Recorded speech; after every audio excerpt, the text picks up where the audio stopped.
My name is Avery Holt, and the day my MBA became a punchline, I learned where the real microphones were. Quarterly call day smells like dry coffee and printer ozone. Like a fire drill, nobody admits their timing. I'd built the run of show with Zora 2 days ago, color-coded to save us from chaos. Martin opens. Karina walks the numbers. Bennett does the customer story. I close with operations guidance. I picked a black sheath and a light tan trench, earrings small enough to say professional, not decoration. The glass-walled war room overlooked cranes stitching the horizon with steel. Headsets gleamed in a neat row like obedient thoughts. 5 minutes to go. Analysts filling the queue. I checked my Slack. Zora Kim, our IR head, had posted the dial-in again for stragglers. I forced my breath to match the second hand. Across the table, my husband, Bennett, smiled a jittery peace offering over his laptop. He looked like a man in line for a promotion and hoping the machine recognizes him. Ready? He mouthed. Born, I mouthed back, because confidence is a uniform. The operator's voice slid into our room. You're live in 3, 2... Martin's face filled the big screen from his office. Silver hair perfect, flag pin, that practiced benevolence. Good afternoon, he began smoothly. Another strong quarter at Holt Meridian Logistics. My notes waited under my palm, sequence tattooed in my head. Then he paused and leaned sideways toward someone off camera. The red live dot glowed like a warning I couldn't read fast enough. Don't worry, he chuckled. Low, intimate. Avery's got that PowerPoint degree. She'll make the numbers look pretty. She's basically our pretty mascot. He reached across his desk and tapped something. He thought he was muted. Zora's DM hit my phone so hard the table vibrated. He wasn't muted. Clip already on finance Twitter. Another ping, we're trending. A third, don't react. I swallowed battery acid and sat very still. On the big screen, Martin's smile didn't apologize. He continued his script, unbothered by the wildfire he'd lit in a dry season. Bennett's knee knocked mine under the table. His eyes begged me to pretend. The room temperature rose a degree, like the thermostat had gossip. My throat ached where the first reply formed and died. I have a Wharton MBA. I also have a mother who taught me how to break down a chicken without wasting a bone. I cataloged the waste in Martin's sentence and filed it under good kindling. Karina Patel, our CFO, lifted her eyes to mine from across the glass. No flinch. She typed fast, phone face down, then slid it toward me like a card in a quiet game. Don't react. Yet. I imagined the analysts in their headphones, the small sounds of wealth when someone swivels in a chair and forgets you can hear them. I clicked my pen closed. A surgical sound. Zora redirected the queue deftly, pulling a question forward to buy us seconds. The operator, bless her trained neutrality, read the next name. Inside me, something important didn't break. It rearranged. I took the mic and delivered the operational cadence with the same spine I'd use walking across ice. Route rebalancing. Yard automation uptimes. Demurrage variance. I emphasized safety investments like they were a love letter to gravity. Finance Twitter kept howling behind my ribs. I chose each verb like it had to carry us to the next pier. When we cleared Q&A, Martin reclaimed the mic with a paternal flourish and wrapped the call in a bow that didn't match the box. Holt Meridian builds the future, he said, a sentence he wore like cologne. We disconnected. The room exhaled. Bennett reached for my hand. I let him miss. My phone buzzed again.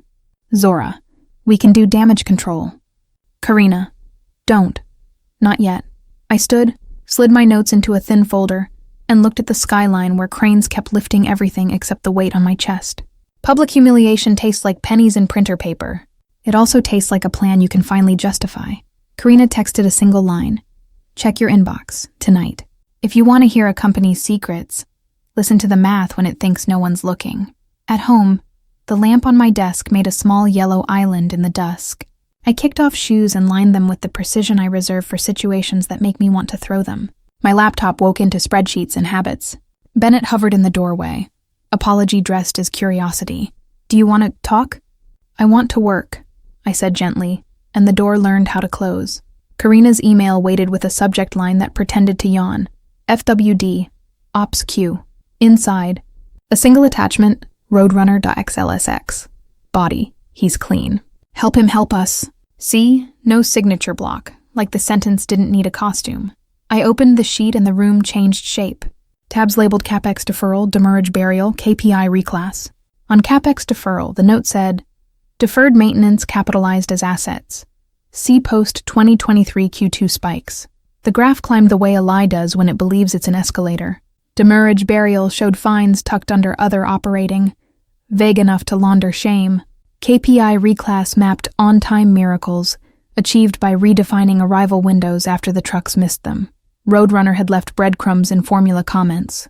If route class, expedite, on-time true. A rye cell note, magic. Another, check fuel blending in cash flow. The word fuel lit an old sentence in my head. Elaine Holt, the late matriarch, stirring tea, saying, "If the miles don't match the money, watch the fuel."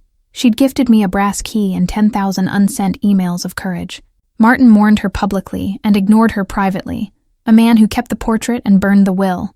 I triangulated with public filings, 10 queues crosslit with our ops data. The gaps hummed 8 figures off, a tune you only hear when you've listened to forklifts beep in your sleep.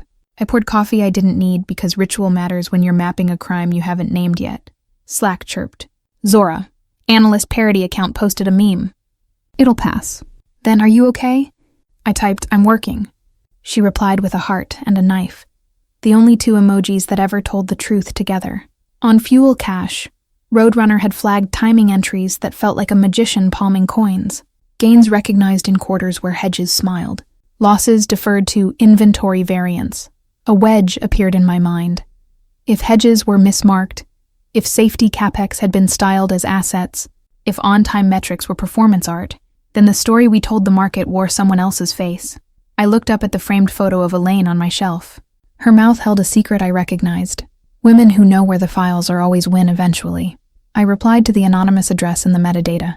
Roadrunner meet? The answer arrived faster than my next heartbeat. Doxy, 11 p.m., come alone. 2 periods, no flourish. People who work nights don't waste punctuation. Bennett knocked on the door jamb. "Dinner?"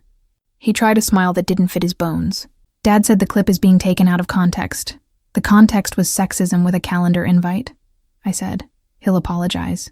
He'll manage optics." Bennett rubbed his neck. "Optics matter.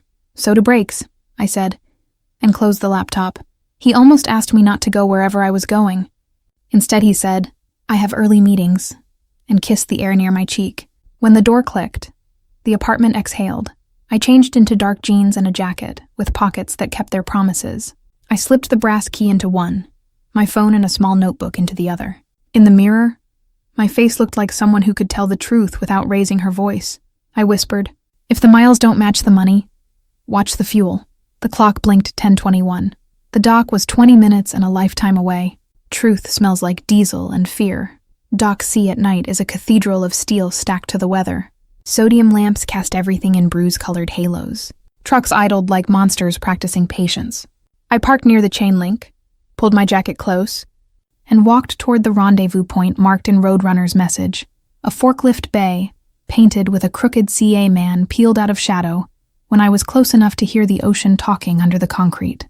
Late 40s, shoulders shaped by crates, hands by years of being useful. "You Avery?" he asked without preamble. "Yes." "Eddie Morales," he said. Roadrunner when I need a cartoon mask. We stood side by side like people who understand eye contact can be a liability. He unzipped a backpack and produced evidence like a magician who hates applause.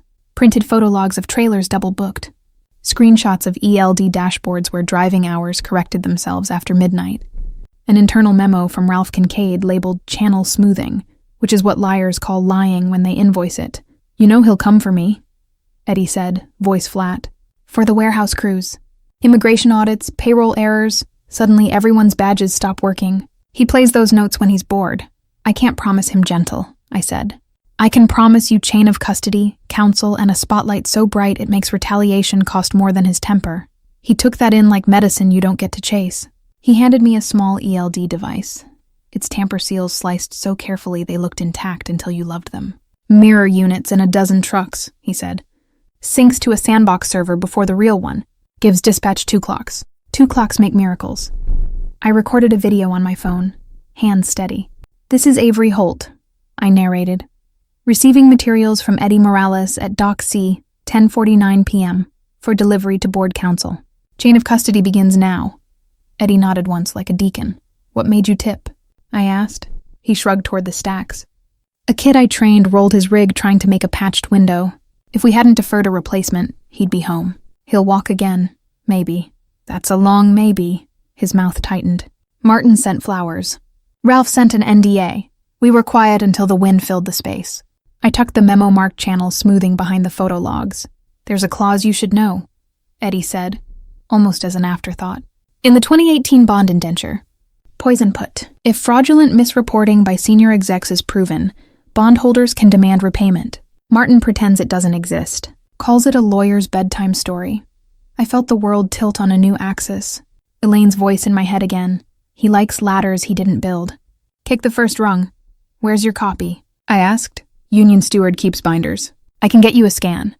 Headlights swept the dock like suspicion learning to drive. A black SUV idled at the periphery, glossy as a gun. Eddie's jaw flexed. That'll be Ralph, he said. He smells documents. Ralph Kincaid stepped out like a thesis about intimidation. Black suit absorbing the light. Leather gloves making fists look formal. He didn't look at me first. He looked at Eddie the way men look at the easiest thing to break in a room. Evening, Ralph said. Romantic spot. Public, I said. Plenty of cameras. He smiled at me like an unpleasant memory. Mrs. Holt, he said. Tell your husband to keep you off docks after dark. I stepped forward just enough that the camera over the forklift bay would angle him and me into the same frame. Tell your boss his mute button stuck, I replied. And tell your legal department I started a chain of custody video 90 seconds ago. His eyes flicked to my phone. He tilted his head.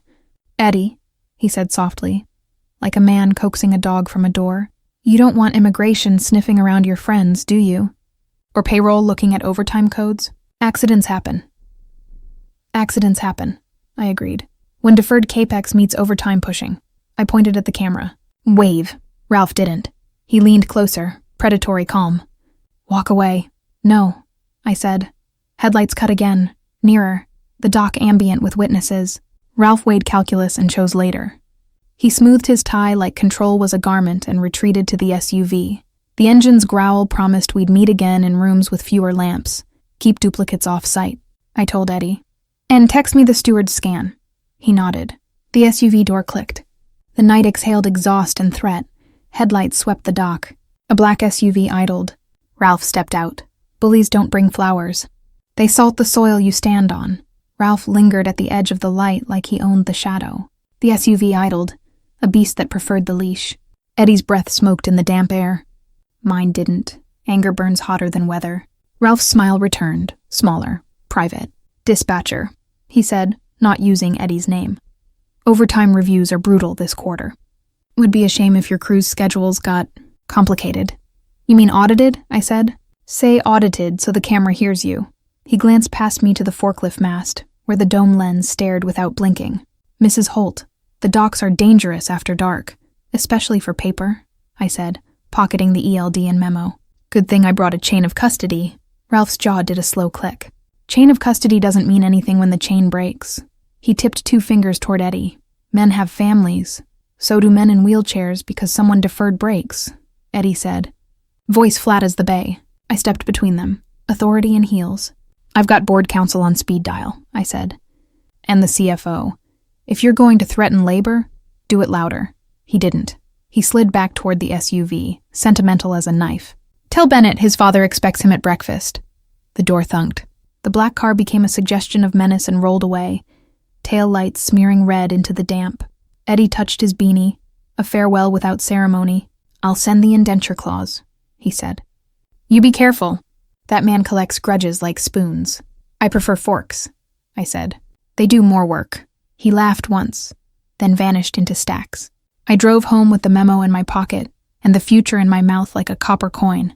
The condo lights were a softer species. Bennett paced in the kitchen with a glass of something that only pretended to calm men. Where were you? He asked. His tie had a crease that told a story about tug-of-war with his conscience. Doc C, I said, setting the backpack on the table. Your father's fixer threatened a dispatcher. He pinched his brow. Avery, don't get involved in company politics. Safety fraud isn't politics. It's timing, he said, as if that were an absolution. We're close on my promotion. Don't make enemies for me. I'm not making enemies, I said. I'm naming them. He swallowed. Dad said he misspoke. He's drafting an apology. He's drafting a strategy. Optics matter, Bennett repeated gently, like a lullaby he learned young. Please, let this cool down, I stared at the man I'd dated in libraries and married for his laugh. He looked smaller under his father's weather. My marriage can't be wired to your dad's approval, I said. That's a fire hazard. He set down the glass with care. Then help me fix it from inside. Slowly. Slow is how bones heal, I said. It's also how rot spreads. He reached for my hand. I let him have my wrist instead. If you stand with me, I said, you'll be standing against him. Pick a lane. He looked away. The silence had the shape of a boy remembering the first time he disappointed a king. I can't tonight, he said. That was an answer. I texted Dominic Reyes, the board's outside counsel, the one who had eulogized Elaine with facts instead of flattery. I have proof. Deferred capex, ELD tampering, memo from Kincaid. Poison put lead. Will you meet? The typing dots paused long enough to suggest ethics. Bring what you have. Tomorrow, 7 a.m., my office, he replied. If you're right, the board has duties. I printed the logs, the memo, my chain of custody stills. I labeled everything like I was packing a courtroom. In the closet, my trench hung ready. I slid Elaine's brass key into my pocket out of habit and superstition. Bennett watched from the doorway, a man rehearsing an apology he would never like. Tell Martin, I said, that if he fires anyone before tomorrow, he'll be firing into a document. Don't do this, he whispered. I already did, I said. My phone buzzed. Eddie. Photo of the indenture clause. The words fraudulent misreporting by senior executive gleaming like a blade. I forwarded it to Dominic and to Karina, who replied with a single period. Our code for scene. Moving. Dominic said, if you're right, the chair's gavel doesn't belong to Martin. The dead leave keys you only recognize when the lock appears. Sleep mocked me. I gave it nothing back. Before dawn, the building's lobby still smelled like a school on summer break. I detoured to the 6th floor, past investor relations, to the narrow hall where portraits of deals nobody should brag about peered from gold frames. Behind Zora's bullpen was a storage door with a keypad and a small, stubborn keyhole below it. Outdated, ignored, inconvenient. The keypad blinked red when I tried the old IR code. The brass key in my pocket warmed like a memory. I slid it in. The lock turned with a sigh, a sound between gratitude and gossip. Inside, rows of gray cabinets crouched like tired soldiers. Dust made its own weather under the strip lights. I ran a finger along labels until one caught like a snag on my sleeve. Elaine Holt. Archives. It opened with less resistance than I expected from a woman whose will had been contested by a son with charm and a pen. On top lay a letter on thick paper, her handwriting a march. No loops, no apology. For when Martin forgets who built this. Under it, a bylaw amendment draft expanding the board's right to call executive session without the CEO. Margins annotated, clean, needed. Then a binder of proxy agreements from legacy funds with notes. Votes pledged to independent chair if covenants breached. A strategy built like a bridge, no single point of failure. I could hear Elaine's voice, cinnamon tea and rebar. Don't just keep receipts, dear. Tab them. Behind the binder sat a manila envelope with her precise script. Karina is clean. Watch poison put. A post-it clung to it. Activate only with CFO. I exhaled a laugh that hurt. Of course. Footsteps passed outside. Janitorial cartwheels. A cough swallowed by professional shame. I gathered copies, phone scans, quick and reverent. I left originals in order like a priest replacing relics. The brass key felt heavier coming out than it had going in. As the sun found the building's better angles, I walked to Dominic's office, a law library with a desk in it. He met me at the door wearing tortoise glasses and the mood of a man who believes paper can save lives. Coffee? He asked. Make it legal. We spread the evidence like a map. Eddie's logs, Ralph's memo, the ELD device, the indenture clause, Elaine's bylaw draft. Dominic didn't interrupt. When I finished, he steepled his fingers and stared at the poison-put language as if it might blink. If proven, he said slowly, bondholders can force repayment. Liquidity goes to zero. That's not a bruise. That's a bleed out. Elaine planned for it, I said. She left a lever. She trusted Karina. Do you? Yes, I said. And it surprised me how fast the answer arrived. He nodded once. Then we call an executive session of the board. Bylaw covers us if the CEO is conflicted. We review Karina's documentation, record Eddie's statement, and decide whether to move for an acting chair pending a special vote. Marla Chen and Judge Pierce will be the spine, I said. They respect Elaine. And Bennett? He asked gently. My marriage isn't the conflict of interest, I said. His father is. Dominic tapped the ELD device. Ralph will come for Eddie. We'll protect him. Counsel, whistleblower notice, align to the AG if necessary. Keep your phone clean. Use Signal for anything delicate. And Avery, he paused. This will cost you something. It already did, I said. He laughed on a live line. Dominic's mouth tightened. Karina texted me at 4, he said. She's in. She wants to meet you off-site. And Avery, bring Elaine's envelope.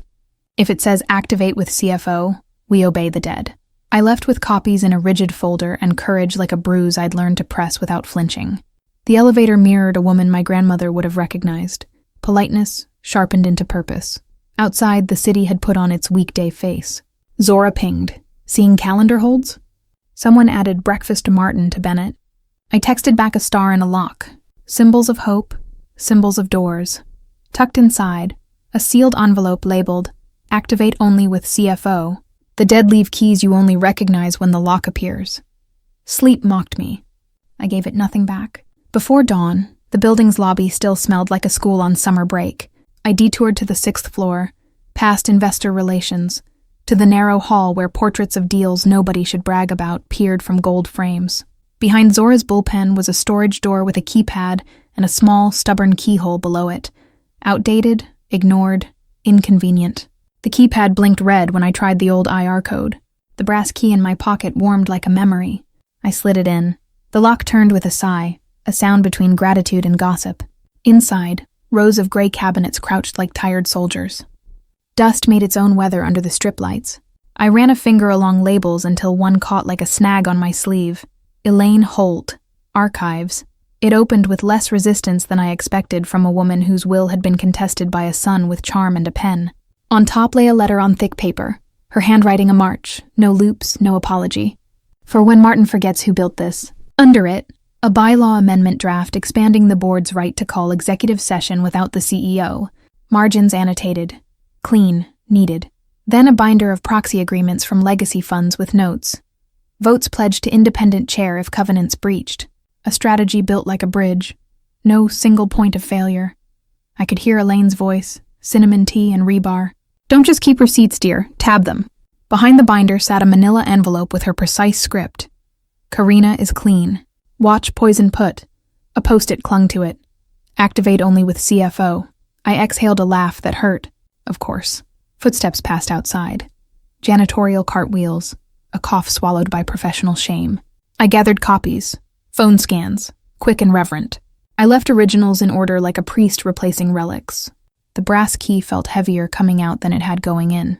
As the sun found the building's better angles, I walked to Dominic's office, a law library with a desk in it. He met me at the door wearing tortoise glasses and the mood of a man who believes paper can save lives. Coffee? He asked. Make it legal. We spread the evidence like a map. Eddie's logs, Ralph's memo, the ELD device, the indenture clause, Elaine's bylaw draft. Dominic didn't interrupt. When I finished, he steepled his fingers and stared at the poison-put language as if it might blink. If proven, he said slowly, bondholders can force repayment. Liquidity goes to 0.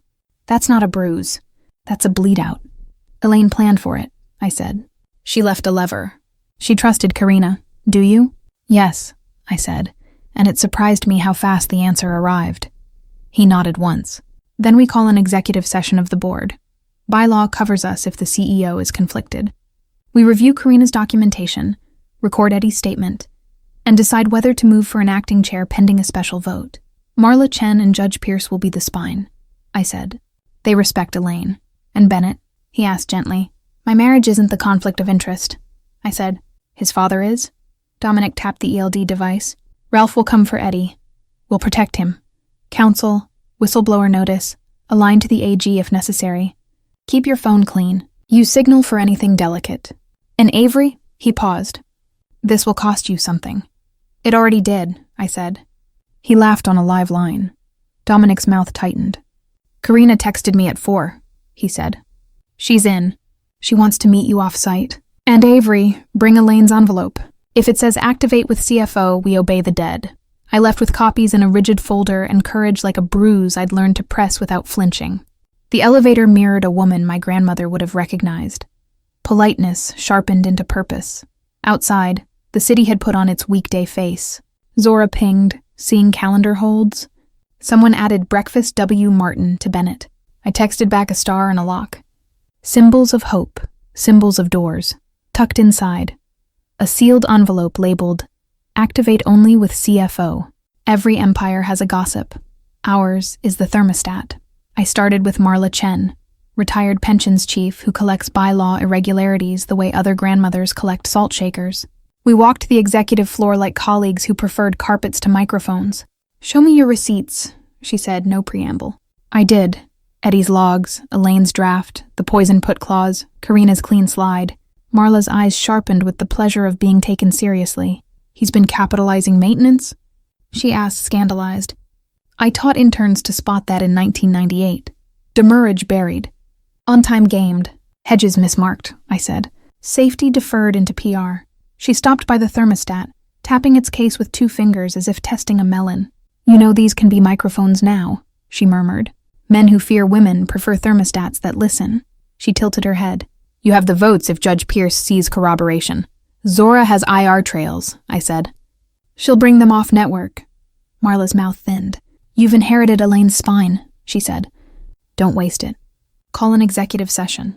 I'll move for acting chair if the documentation holds." She paused. "Prepare for Bennett to panic. Suns used to weather don't like lightning out of season." I thanked her and crossed to Judge Roland Pierce, who believes in process like some men believe in golf. He listened, asked 3 questions about covenant cure paths, then said, "I require contemporaneous corroboration of suppression. Emails, not impressions." "Zora's got them," I said. "Bring them." And someone needs to remind Bennett that pillow talk becomes board talk if he carries it to his father. As if summoned by rebuke, Bennett appeared at the end of the corridor, phone at his ear, worry at his mouth. Our eyes met. His darted away. The thermostat hummed. Zora pinged. "I have the emails. Martin killed a safety line last quarter. Optics. Sent you the packet via Signal." I ducked into a conference room, downloaded the zip, and felt my chest loosen when the subject lines popped. Safety disclosure draft. Hold. Capex footnote. Too hot. I printed to a secure machine and walked them back to Judge Pierce, who read in silence and finally nodded once, the judicial version of applause. "Executive session at 6 a.m., he said. "CEO excluded. Dominic will advise. I will second a motion for acting chair if covenants look plausibly breached." He looked up. "You will not grandstand. You will not use your marriage as armor. Understood?" "Understood," I said. On my way back to ops, I passed Bennett in the glass corridor. He grabbed my sleeve. "Dad knows you're stirring things," he whispered. "He wants to get ahead of optics. Please, slow down." "How does he know?" I asked softly. Bennett flinched. "I told him you were upset." "That's not upset," I said. "That's evidence," he swallowed. "He's my father. And this is my work," I said. "Choose your nouns," he let go. The thermostat glowed a pointless 69 degrees.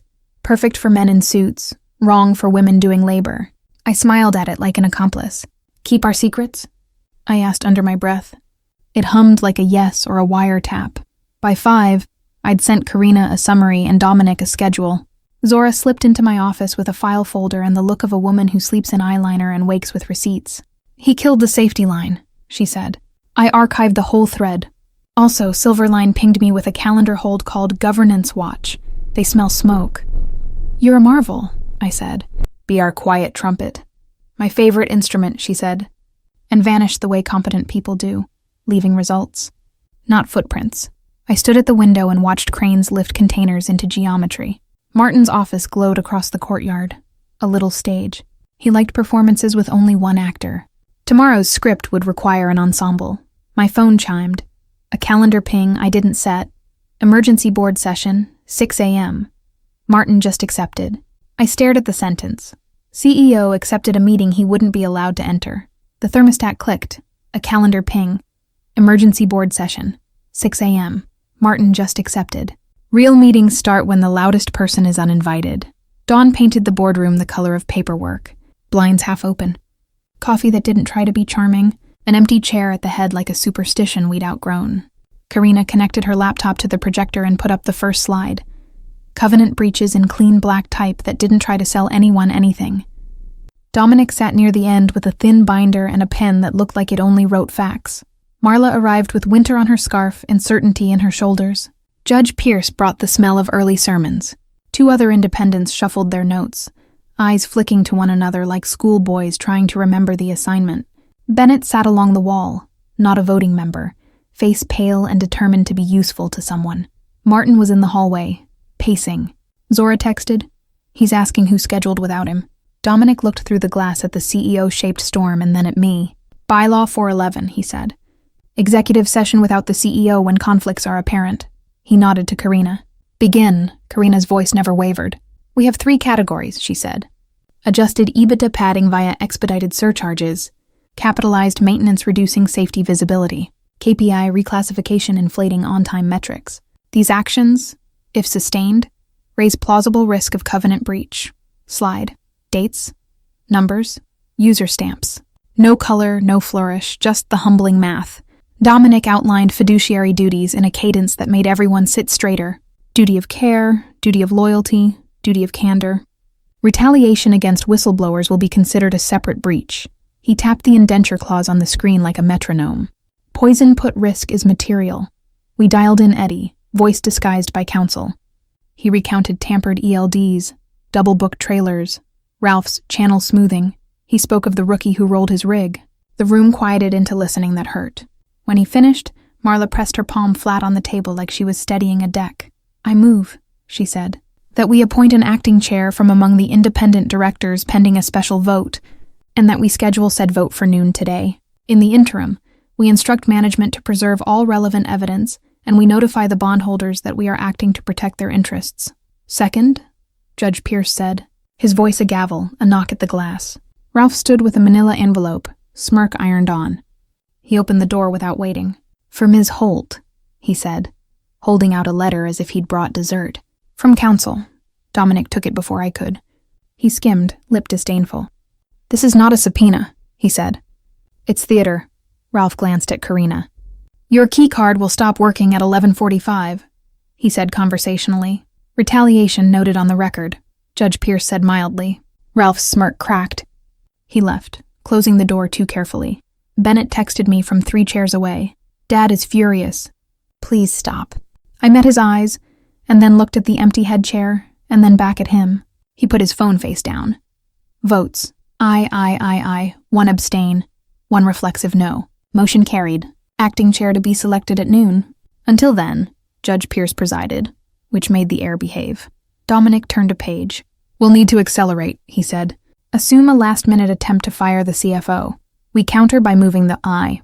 Meeting earlier if necessary, and filing a whistleblower protection claim. Now," Karina's hands were steady as she typed the email to counsel.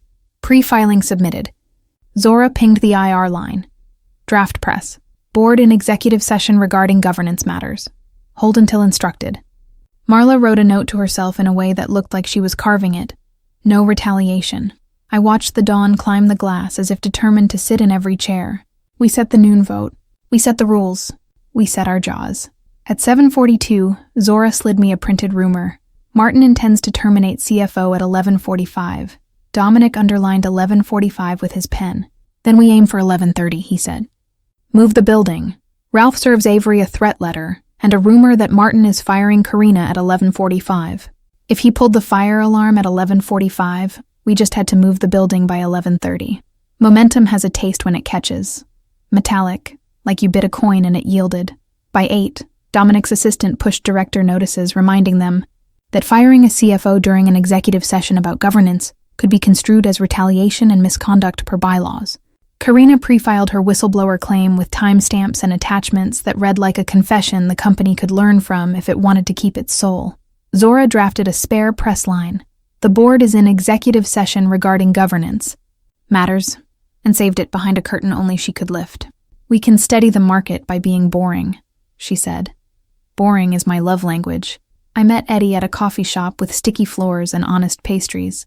He wore his high-vis vest like a dare. We signed his affidavit, date and time prominent, counsel CC'd. He slid me a photocopy of the union steward's binder page. The poison put language in 11-point font that could topple a dynasty.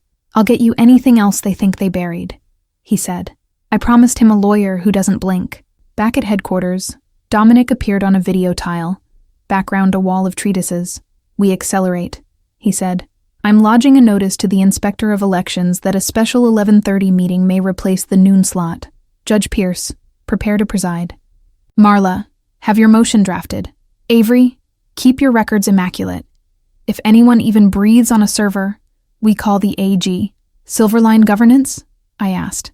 Already briefed off the record, Zora said from another tile. They said our independence makes their clients less itchy. Translation. If we act cleanly, they'll back continuity. My phone buzzed with Bennett's name. I let it vibrate until it learned manners. He texted instead. He'll forgive this if you slow down. I typed, I'm not seeking forgiveness. I'm seeking truth.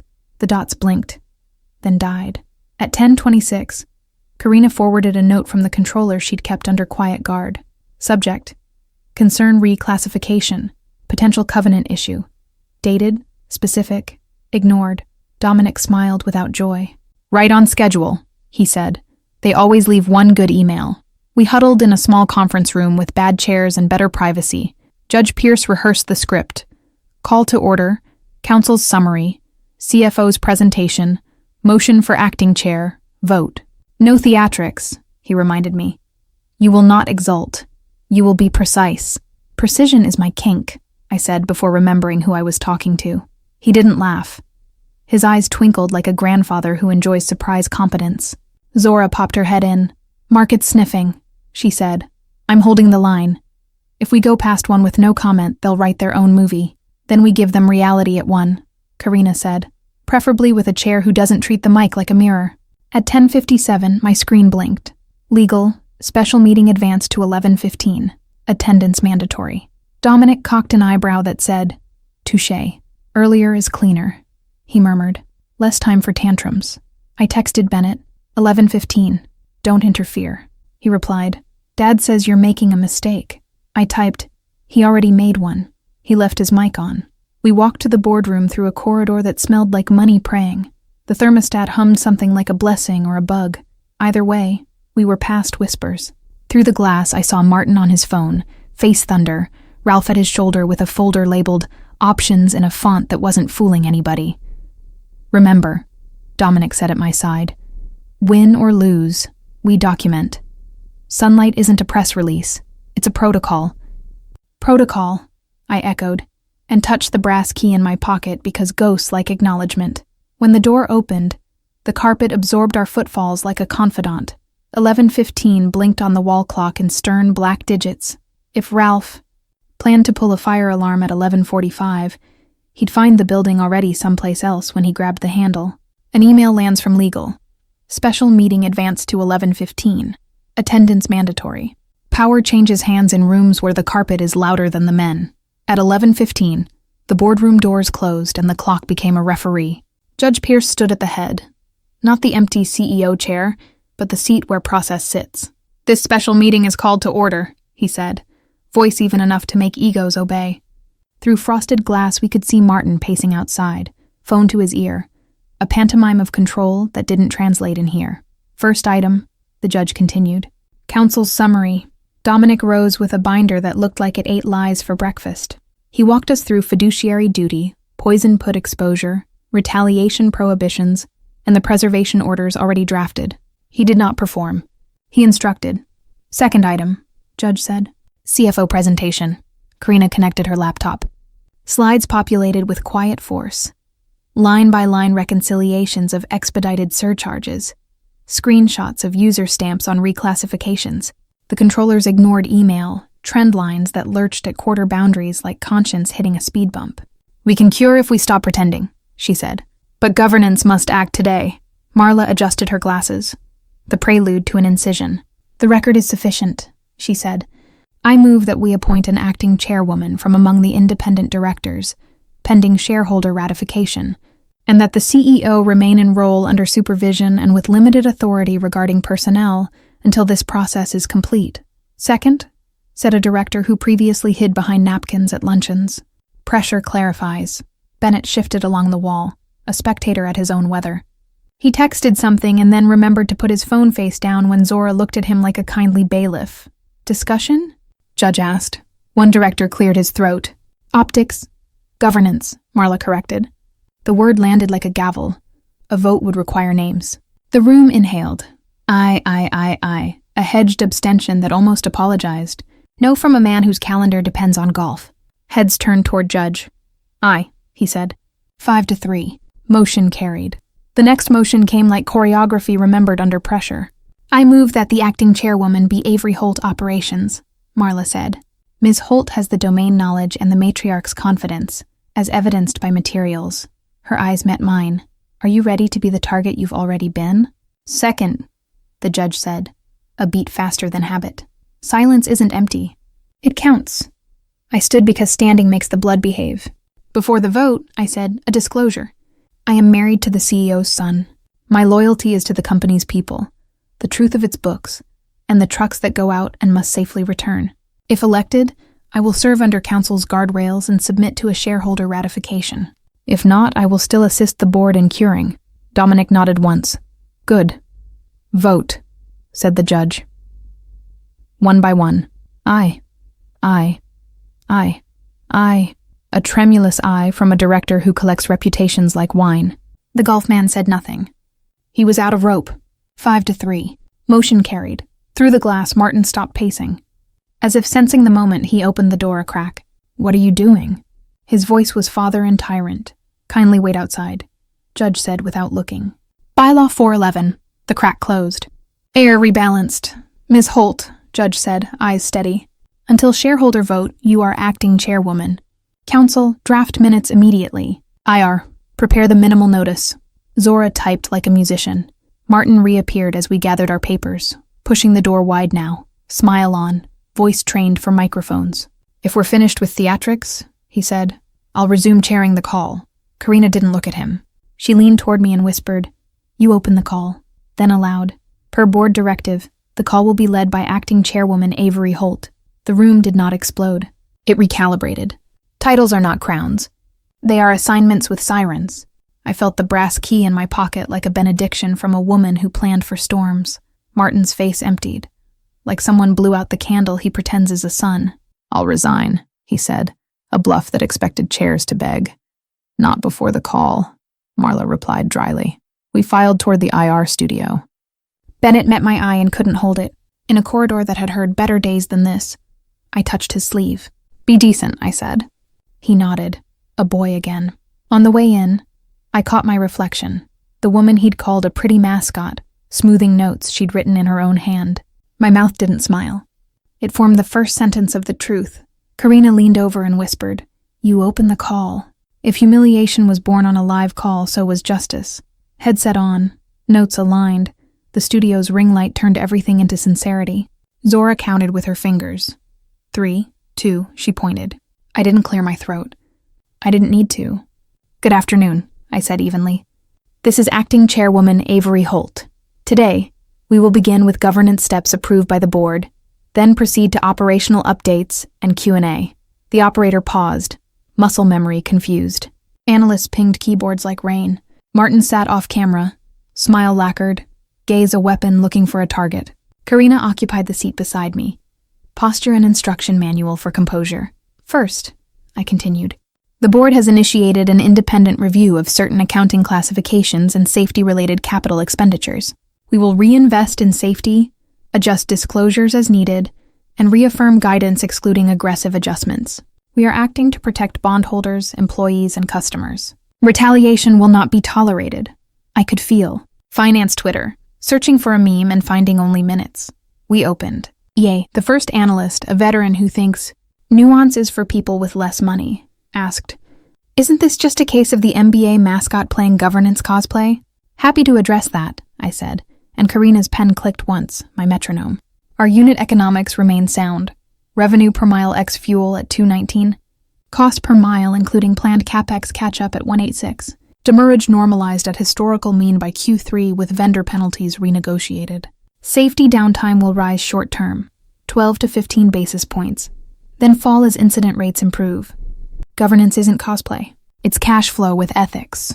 Silence. Then the small cough of recalibration. Another analyst asked about risk to covenants. We're engaging an independent audit within 10 days, I said. If covenant cures are required, we have tools: CapEx reinstatement, amended disclosures, aligned hedging policy, and, as needed, constructive conversations with debt holders. Karina, details. She took the handoff like a relay champion. We will supply contemporaneous documentation of classifications and corrections, she said. We've pre-filed whistleblower protections for relevant employees. Our liquidity runway remains durable. Off camera, Martin leaned forward. If I may, he began. You may not, Judge Pierce said from the doorway, his voice the kind of velvet that refuses stains. We continued. I thanked Elaine by name once, not as a ghost, but as a standard. Our late chair emerita taught us that sunlight is cheaper than scandal. The sentence traveled through the line with an authority you can't counterfeit. A small investor. On line 9 asked something about dividend timing. I didn't punish the question for being ordinary. We'll speak to capital allocation after the review, I said. Our priority is rebuilding trust and trucks. Near the end, the operator announced an additional question from the bondholder consortium. We'd invited it by being honest. Please clarify triggers regarding fraudulent misreporting by senior execs, a voice said, the kind that schedules weather. Thank you, I replied. We're reviewing all relevant indenture language with counsel. Our goal is preventive. Act now, cure now, publish findings. We are protecting your interests by ensuring this company's books and fleets match. Dominic. He leaned into a side mic. Covenant dialogue begins today, he said. We will meet our duties. We closed with a promise I could honor. We'll report progress in days, not months. Thank you, the operator said. Relief disguised as neutrality. This concludes today's call. Headsets down. The room didn't cheer. It decompressed. Karina turned to me. You just priced courage, she said. Martin stood. You humiliated the company, he hissed. I told the truth, I said. That's the cheapest thing we'll do all year. My phone vibrated. Zara. Market dipped, then stabilized. Governance confidence. Followed by, Silverline posted a note. Board acting appropriately. From behind the glass, a buzzing tone. Another line clicking in. Zora patched it through to the back channel. Bondholders again. This time not a question, but a calendar hold. We'll see you tomorrow, the voice said. I stepped away from the mic and felt my knees. Finally, Bennett waited in the hallway, eyes bright with a feeling he mistook for love. Dad says get the votes. His phone lit. We take you down at the shareholders meeting. He looked at me and looked away. A second line clicks in. Bondholder consortium requesting clarity on poison put triggers. Debt doesn't shout. It repossesses your weekends. We moved from performance to penance. Dominic herded us into a conference room with a table long enough to land a helicopter. On the screen, Bondholder consortium. Names blurred by counsel. Money unblurred by reality. I opened with the line I'd practiced while counting cranes. This board is acting to protect your principal and our people, I said. We've engaged an independent audit to begin within 10 days. We are correcting classifications and reinstating safety CapEx. A pause, the kind that decides lending spreads. Then questions clean and predatory. Timeline? Disclosure scope? Retaliation policy? Karina answered in the grammar of trust. 10 days to engagement, 30 to preliminary findings, 90 to public report. We will amend filings promptly. We have issued non-retaliation directives and begun whistleblower protections. Covenant cure? The voice asked. We're modeling scenarios, I said. CapEx catch-up funded from operating cash flow and non-core asset optimization. Amended disclosures this quarter. Hedging policy reform. Governance oversight by the lead independent director until ratification. Outside the glass, Martin paced, trying to mute a world where he wasn't the narrator. He texted Bennett with the intensity of a man making a bonfire in a sprinkler factory. Understood, the Bond voice said. We expect a working session tomorrow. Do not surprise us. The line clicked. Bondholders don't say goodbye. They end. Zora slipped in, headset around her neck. Market down 2% on open, she reported. Recovered 1% on the governance note. Social sentiment is disoriented but not rabid. Print the bare minimum, Dominic said. We are in executive session addressing governance matters. No adjectives. Copy, Zora said, already typing. Karina rotated her laptop to me. A draft action grid, audit tasks, evidence preservation, CapEx reinstatement schedule, communications beats. People can work with a grid, she said. Chaos can't. We grabbed 10 minutes of air by the loading dock. Bennett found me there, face tenderized by loyalty to two incompatible men. You don't have to lead this, he said. It doesn't have to be you. It does, actually, I said, because I can spell EBITDA and empathy in the same sentence. Dad says you're destroying shareholder value. Your father capitalized maintenance to buy applause, I said. I'm returning us to math, he rubbed his temples. You married me, not a revolution. I married a man, I said. I became a revolution because the room needed one. He flinched as if the sentence had fingers. You're choosing Karina and Dominic over me. I'm choosing trucks that stop when they're supposed to, I said. You can stand with that. He stared at the concrete. Dad says we'll take you down at the shareholders meeting. I didn't touch him. Then I'll see you there. Back upstairs, Zora DM'd, lock host controls? She'd seen Martin lean near the console during the call. Mute, unmute fingers twitching. Yes, lock, I typed. She did, and the control lights glowed a color that means don't. By late afternoon, the stock had performed a small morality play. Dip on fear, stabilize on competence. Silverline Governance released a note recommending continuity with independent oversight. The headline wasn't poetry. It was oxygen. As the sun slipped behind cranes, my phone buzzed. A text caught in the light. Martin, Bennett, get the votes. We take her down at the meeting. I watched Bennett read it, his face performing a childhood he couldn't resign from. He looked at me like a pen is a sword, and he's been told to pick one up for the first time. Then he looked away. I went back to the grid. Numbers don't care if you cry. They ask you to line up and try again. Martin texts Bennett, get the votes. We take her down at the shareholders meeting. Bennett looks at me and looks away. Some proxy fights are waged with white cards and cold shoulders. Our kitchen table became a battlefield disguised as oak. Martin's glossy white card mailer thumped the surface. Smiling photos, nostalgia bullets, dividend promises like candy. Beside it, the independent slate we'd drafted with Marla and Judge. Unapologetically plain. Governance first, safety now, honest KPIs, a seat for labor's voice via Gabe Alston. The contrast looked like a before and after photo of character. You're humiliating him, Bennett said quietly, twisting his ring. He built this. Elaine built this, I said. He rehearsed on her stage and cut the safety budget to buy an encore. Could you be less public? He winced at the word. Dad says if we settle the board, he'll restore CapEx anyway. Board first, I said. Promises after elections are as binding as balloons. He set down his ring. You're my wife. I'm also the woman your father called a mascot, I said. Pick a noun. In 48 hours, Martin launched a white card blitz. Calls to legacy funds. Op-eds ghostwritten by people who hire adjectives. Boardroom loyalists promising a return to normal. Our phones pinged with the digital version of doorbell pamphlets. We countered without theatrics. Marla hosted a modest webcast with pension trustees who prefer boring to bankruptcy. Judge Pierce offered 3 minutes of legal clarity to any fund that requested it. Zora corralled retail investors into a simple microsite. What changes, when, why? Karina recorded a low-gloss video summarizing CapEx reinstatement and internal controls. Gabe stood in a warehouse and said, when a truck stops safely, the stock price sleeps better. It wasn't elegant. It was true. At dinner with Piper, Bennett's sister, the air tasted like a family about to break a habit. Piper swirled her wine without drinking. He's messaging me hourly, she said, meaning their father. He wants my trust votes. What do you want? I asked. She stared at the table. I want not to be a pawn. Then be a vote, I said. Own it. She slid an envelope across the table like contraband.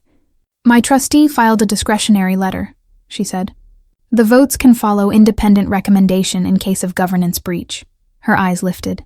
I choose you, but officially I choose procedure. Procedure will do, I said, smiling with relief that didn't fit my face yet. That night, Bennett slept on his side of the bed like geography could save us. In the dark, he whispered, if you win, what happens to me? You stop auditioning for a man who forgets his lines, I said. You learn your own. The next morning, Silverline went public. Recommend the Holt Independent slate. The note wasn't poetry. It was a gavel. Roadrunner Eddie emailed, last puzzle piece. Fuel hedges. You'll need a warehouse pass. Attached. A visitor protocol, a diagram of Warehouse 7, a door code scrawled in the subject line like a dare. Don't, Bennett said when he saw my bag. Please, I have to, I said. If hedges are mismarked, this isn't just governance. It's theft dressed for church. He took my hand, then let it go. Bring a lawyer, he said, which is a kind of blessing in our language. I texted Dominic and Eddie. Meet at 7. Old Union Steward door. Dominic replied with the sensible caution of a man who sues in daylight. In and out. Photos only. No confrontation. Eddie added a rye-bring boots. I laced mine. On the counter, Martin's white card gleamed. I left it under a coffee mug that read, "We don't do lies here." Petty? Possibly. Accurate? Extensively. Roadrunner emails. Last puzzle piece. Fuel hedges. You'll need a warehouse pass. The truth was, shrink-wrapped and shelved under seasonal. Warehouse 7 hums at night like a refrigerator keeping secrets cold. Eddie met me by the Old Union Steward door, tapping the code with 2 fingers and 1 memory. Inside, fluorescent light made everything honest and ugly. Pallets formed canyons. Labels whispered seasonal, overstock, misc. He handed me a visitor vest and a clipboard like camouflage. This way, he said, moving with the casual authority of a man who's lifted more truth than most. We threaded through aisles to a back cage where clipboards slept. Ledger staging, Eddie muttered. He pulled a folder. Hedge recon, ops. Inside, printouts showed hedge gains booked as operating income, while losses took a scenic route to inventory variance. Dates aligned suspiciously with quarters that wanted applause. I photographed everything. Angles, serials, barcodes, timestamps. Each click a refusal to be gaslit later. Dominic texted from outside. 20 minutes. I have a notary on standby for chain of custody. I smiled because of course he did. Footsteps. Eddie grabbed a dolly, stacked empty boxes, and faked a spill with the conviction of a man who has seen better theater. Boxes toppled. A supervisor yelled, routine and annoyed. While chaos rehearsed, I slid into the adjacent aisle and captured the reconciliation sheet that proved intent. A handwritten note.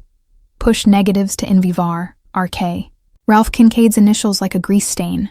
Got it, I whispered. Time to go, Eddie hissed. We pivoted toward the steward door and froze. Ralph stood at the far end with security, a silhouette that thinks it's the plot. Evening stroll? He called. Eddie nudged the dolly. Spill, he said, pointing. Clean up. Ralph took a step, then another. Calculation writing itself on his face in ink you could smell. Visitor vest suits you, Mrs. Holt, he said. Collecting decor for the shareholder meeting? Collecting facts, I said, keeping my hands visible. Camera tucked under the clipboard's lip like a secret that prefers privacy. He glanced at security. Escort our guests out, he said. And check the bins for mess. We walked, slowly, legally. The door's hydraulic sighed like a tired ant when we pushed through. Outside, Dominic stood with 2 envelopes. Injunction draft and affidavit. Sign, he said softly. Eddie signed. I signed. Dominic sealed. The way adults do when the world behaves like a teenager. My phone buzzed. Zora. Push alert. Whistleblower retaliation investigation opened. A regulator had caught the scent. Timing is immoral. We uploaded the photos to a secure share. Karina replied within a minute. This completes the picture. Ledger, mismark plus, hedge misclass, merger willful. She attached a slide for tomorrow. Where gains go, where losses hide. No jokes. Just arrows. As we drove away, billboards sold mattresses hard enough to fix guilt. My dashboard reflected a face that looked like sleep was a rumor. You sure? Eddie asked. Meaning everything. Every mile, I said. Back at the condo, Bennett sat at the counter, the white card now under his elbow like a pet he didn't know how to feed. Dad's campaign released a smear, he said, voice tight. Says you lack experience and are captured by activist interests. Activist interests like safety? I asked. He didn't answer. My phone chimed again. Push alert. Whistleblower retaliation investigation opened. Another. Union liaison Gabe Alston to speak at meeting. Dominic texted, we just won the meeting. Don't spike the ball. I looked at Elaine's brass key and promised it I wouldn't. I sent Zora 3 images. The reconciliation sheet, the initials RK, the inventory variance line thick with somebody's hope to never be noticed. She replied with a lock emoji and a sunrise. We slept 3 hours like borrowers. Martin's campaign releases a smear. Avery lacks experience. Then a push alert. Whistleblower retaliation investigation opened. They brought applause. I brought audit trails. The ballroom smelled like coffee that had given up. Rows of chairs faced a stage dressed in corporate blue, 2 lecterns like rival pulpits. The inspector of elections checked boxes with the indifference of someone who has seen kingdoms swap crowns before lunch. Zora moved between AV and registration like a traffic controller for anxieties. Karina reviewed one last slide with numbers that refused makeup. Dominic spoke to counsel for the inspector in a hush that still sounded like authority. Martin took the left lectern first, lights finding his practiced angles. "Friends," he began, voice warm with reminiscence. "My father built this company with grit and a handshake. We've weathered recessions, trade wars, and pandemics because we know who we are." Nostalgia photographs flickered. A black and white truck, a sunburnt crew, a ribbon cutting where everyone wore hair the camera forgave. Applause arrived on cue. When he pivoted to dividends, I stepped to the other lectern. "Facts," I said softly, and the sound traveled. "CapEx reinstatement begins now. We will fund brake replacements, tire audits, and telematics upgrades immediately. Transparent KPIs replace kitchen window metrics. Hedging policy will be reformed so gains and losses go where they belong, not where they flatter." A murmur rolled, the ballroom version of a shrug learning to sit up. Karina advanced to a slide titled Preliminary Findings. "We discovered misclassification of hedge results," she said. "Gains booked as operating income, losses deferred as inventory variance. We have preserved evidence and engaged an independent audit that begins within 10 days. Gasps, then the hush that follows a dropped plate. Martin lifted his chin. "These are accounting judgments," he said with fatherly weariness. "Nothing more.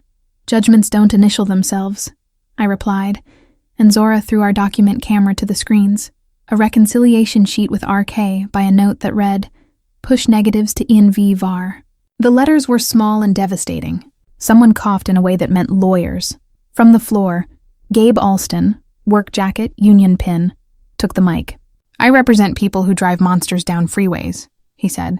"When you defer safety to make a quarter grin, you gamble with families. We support this board and this chair because trucks should stop when they're supposed to." He handed the mic back like a verdict. An analyst seated with retail holders stood. "What about the poison put risk?"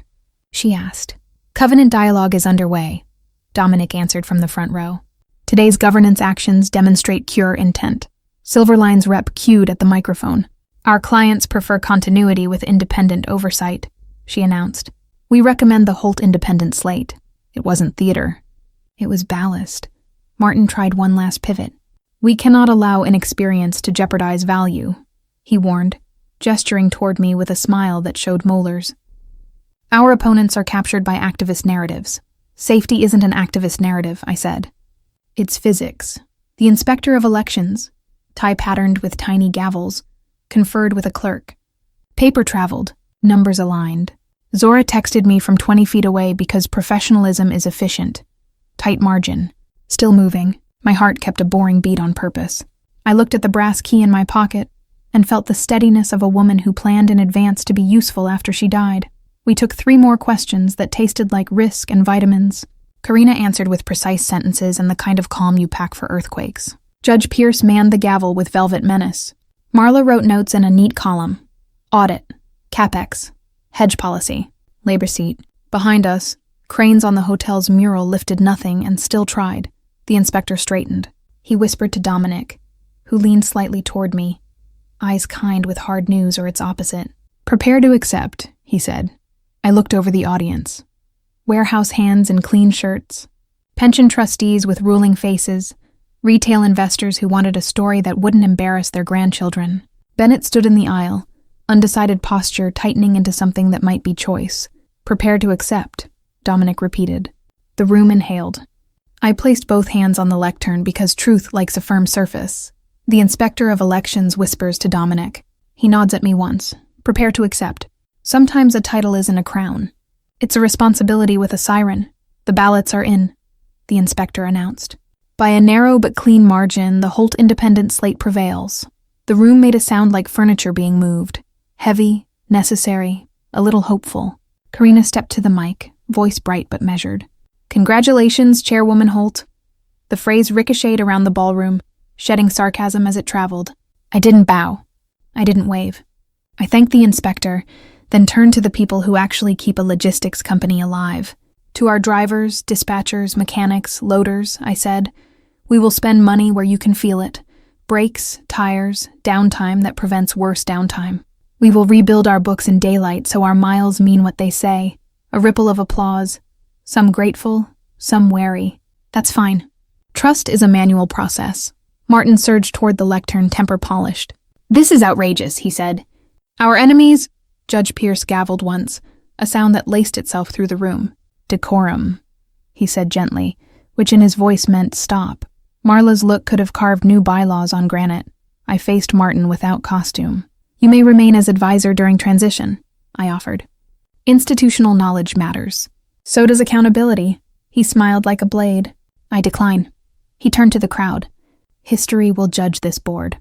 He started for the aisle, entourage in tow, Ralph shadowing him like a footnote that bites. On stage, I continued. We'll post the timeline for the independent audit within 10 days. Publish corrections promptly. Reinstate CapEx now. Reform hedging policy. Add Gabe Alston as labor voice to the safety committee by week's end. We will report progress in days, not months. Zora pushed the minimal press line. Board acts to enhance governance.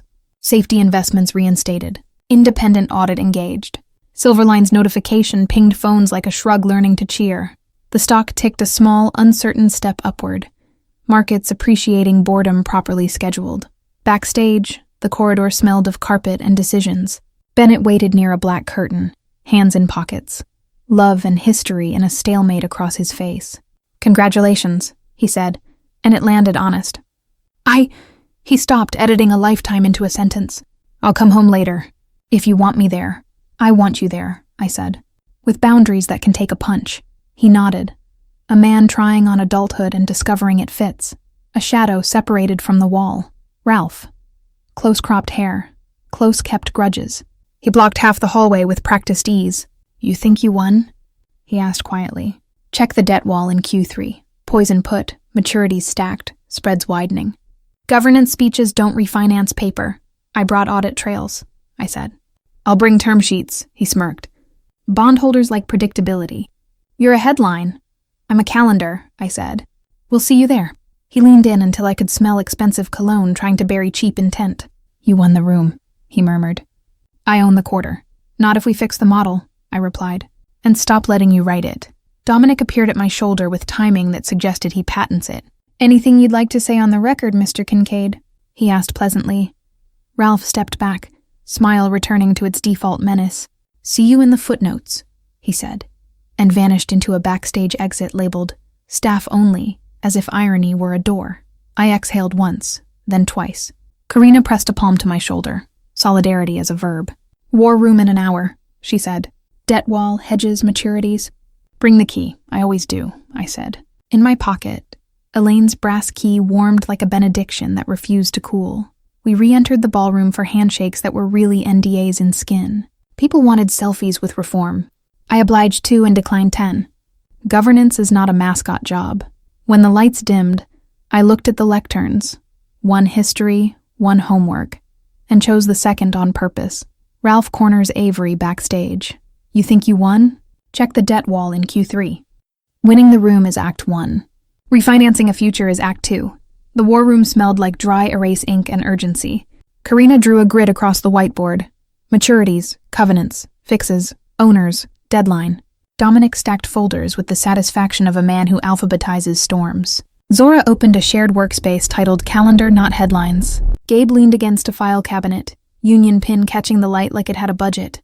Debt wall, Karina said, circling Q3 in red. 2 tranches come due within months. Poison put risk if fraud proven. We get ahead or we get eaten. Fixes, I said. Sell non-core drayage unit to raise cash without amputating muscle. Issue sustainability-linked notes tied to safety KPIs. We pay less when incidents drop. Bondholders love a metric with teeth. Renegotiate covenant headroom with transparent audit milestones. Launch fuel efficiency retrofit funded by vendor credits and OEM partnerships. Gabe nodded. Retrofits keep drivers alive and margins honest, he said. We'll help roll it across yards without playing whack-a-truck. Owners, Dominic added, writing names. Karina, audit and ratings calls. Avery, buyer shortlist for drayage. Vendor letters for retrofit. Bondholder roadshow with Karina. Zora, employee comms and retail FAQs. Gabe, labor MOU for safety bonuses tied to real metrics. I'll handle the poison put politics. Timeline, Zora said, tapping the calendar. Working session with bondholders tomorrow. Vendor calls by Friday. Drayage IOIs next week. MOU draft to safety committee by 10 days. Audit announcement day 10. Preliminary findings day 30. Full report day 90. I breathed through my nose the way Dr. Patel taught me when a room thinks it's the ocean. Add communications guardrails, I said. No victory laps. Plain updates. Weekly internal note. What we fixed. What's next. Karina capped her marker. We'll also need Bennett, she said. Marketing can't fluff this, but he can stop harm. He knows where narrative landmines are buried. The door opened cautiously. Bennett stood there holding a notebook like it might judge him. I'd like to help, he said. I'll testify about Ralph's threats. I'll do therapy. I'll keep boundaries with Dad. Under oath, under schedule, 4 faces turned. 5, counting mine. Conditions are love's best friends. Terms, I said. Therapy begins this week. No messages relayed between Martin and me. Truth under oath, even if it costs you a seat at Thanksgiving. And you stop auditioning for a father who doesn't have a role worth playing. He swallowed, then nodded. Yes. He sat, small and brave at once. Dominic slid a declaration template across the table. Your statement regarding Ralph's retaliation arrives now, he said. Bennett read, corrected 1 comma, signed. He looked a decade older in a way that read as upgrade. Eddie called from Dock C, voice taut. Ralph's shredding, he said. Boxes moving toward a bin with a contractor. I stalled him with a forklift issue. You have 1 hour. Karina grabbed her bag. Compliance, she said. I grabbed Elaine's key because talismans like to be busy. Dominic dialed the courthouse with the speed of someone who's memorized its grammar. We'll need an emergency injunction to preserve records at Warehouse 7 in HQ, he told a clerk who probably eats subpoenas for cereal. Zora, I said. Quietly ping security chiefs. Preserve cams, badge logs, bin serials. No one tips Ralph. On it, she said, already doing. Gabe, I added, can you get a steward to casually occupy the shred room vicinity? Spill a crate, sing a song, whatever buys minutes. Consider me a walking timeout, he grinned, dialing. I looked at the board 1 more time. Debt wall, fixes, owners, deadlines. It felt like a map you could drive at night without missing the exit. We moved fast enough to turn air into sport. The elevator to the garage agreed to help by arriving quickly for once. Bennett jogged to catch up. I'm coming, he said. If this is our marriage, I want to be in the version that does things. Then keep up, I said. Not unkind. My phone buzzed. Clerk. Injunction ready in 40 minutes if we appear. We'll be there in 20, Dominic replied. Because reality is a negotiation if you bring paperwork. Eddie calls from Dock C. Ralph's shredding. I stalled him. You have 1 hour. Power isn't the gavel. It's the promise you keep after you bang it. We hit the courthouse like a relay team and left with an injunction that smelled faintly of toner and Providence. Dominic served HQ compliance in the lobby, then Warehouse 7 at the dock office where a guard blinked, read, and suddenly loved rules. Zora texted. Cams and badge logs preserved. Bin cereals locked. Gabe sent a selfie from outside the shred room, whistling and leaning on a pallet jack like patience with muscles. Inside the shred corridor, a contractor rolled a gray bin toward a maw with teeth. Stop, Dominic said, voice gentle enough to be legal. Papers froze mid-journey. Ralph arrived, suit sharper than his odds. You have no right, he began. Court says otherwise, Dominic replied, handing him a copy with the paragraph highlighted. Security read it, nodded, and pivoted allegiance to the side with stamps. Evidence bags appeared like angels disguised as zippered plastic. We began tagging and preserving. Ledger copies, reconciliation notes, email printouts with timestamps that shamed optimism. I signed the chain of custody, then watched Karina sign, then compliance, then security. Forms layered certainty over nerve. Ralph's jaw worked. You're destroying this company, he hissed. We're preventing you from looting it, I said. He lunged a half-step that died on a badge reader's red light. Enjoy your headlines, Chairwoman, he spat. Debt doesn't care about your speeches. Debt cares about cash and character, I said. We're repairing both. Security escorted him out, the corridor suddenly wider. Eddie appeared at the end, hands jammed in his vest, eyes shiny with a relief he pretended was sweat. That forklift issue was a masterpiece, I told him. He grinned. I've seen better theater, but not better endings.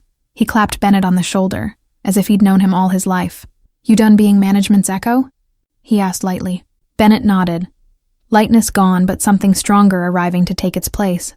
Back at HQ, the bondholder call opened on time, a mercy and a test. We presented the injunction, the preservation logs, and the boring, righteous grid. Karina outlined sustainability-linked notes tied to safety KPIs. Spreads tighten as incident rates fall. Dominic explained covenant relief language anchored to audit milestones and public corrections. Gabe summarized the MOU. Safety bonuses for real improvements, not performative posters. Accepted, the consortium chair said after a pause that still thought it was dramatic. Contingent on quarterly safety audits and monthly disclosure updates. Done, I said. Every mile safe, every book honest. By late afternoon, the Teamsters signed the partnership MOU. Zora posted an internal note that used short sentences on purpose.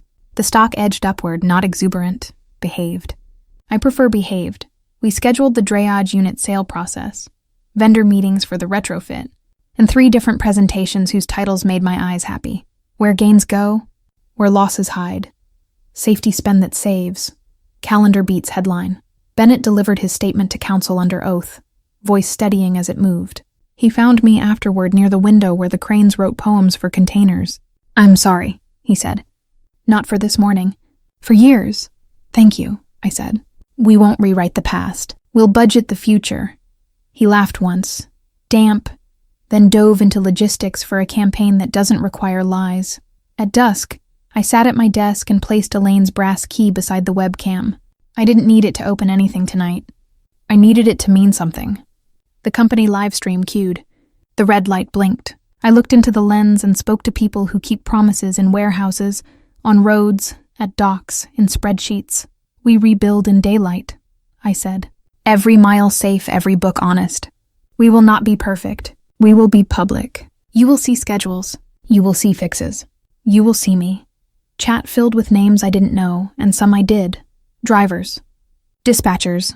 A mechanic from Tulsa who types like a poet. A billing clerk who has kept the lights on with sticky notes and grace. Zora sent me 3 words from off-camera. Keep it boring. I smiled. Boring as a love letter when the last act was fireworks. After, I locked the office, walked the corridor that still held the ghost of Elaine's perfume, and stepped into an evening that finally felt earned. The cranes kept lifting. The thermostat hummed a gossip I didn't need anymore. If your partner's family mocked your work on a live call, would you fight from inside the table, or walk and build your own? Tell me below and subscribe.